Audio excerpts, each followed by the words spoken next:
Hi friends, welcome to our YouTube channel Chatpat family. ಇವತ್ತು ನಮ್ಮ ಅಜ್ಜಿ ಮಾಡ್ತಿದ್ದಂಥ ಮೂಲಂಗಿ ಪಚಡಿ ರೆಸಿಪಿ ನಿಮ್ಮ ಜೊತೆ ಶೇರ್ ಮಾಡ್ತಾ ಇದ್ದೀನಿ.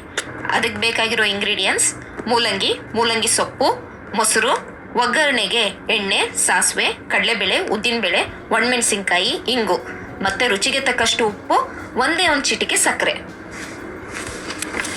ಮೊದಲು ಮೂಲಂಗಿ ಸೊಪ್ಪನ್ನು ಸಣ್ಣಕ್ಕೆ ಹೆಚ್ಚಿಟ್ಕೋಬೇಕು. ಆನಂತರ ಮೂಲಂಗಿಯನ್ನು ತುರಿದಿಟ್ಕೊಳ್ಳಿ.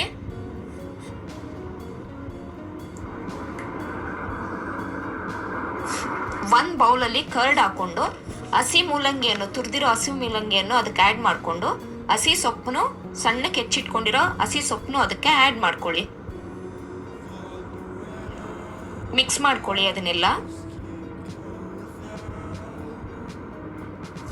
ಒಗ್ಗರಣೆಗೆ ಒಂದು ಪ್ಯಾನಲ್ಲಿ 2 ಟೇಬಲ್ ಸ್ಪೂನ್ ಎಣ್ಣೆಗೆ ಸಾಸಿವೆ, ಕಡಲೆಬೇಳೆ, ಉದ್ದಿನಬೇಳೆ, ಒಣಮೆಣಸಿನ್ಕಾಯಿ ಇಷ್ಟು ಹಾಕಿ, ಹಿಂಗಾಕಿ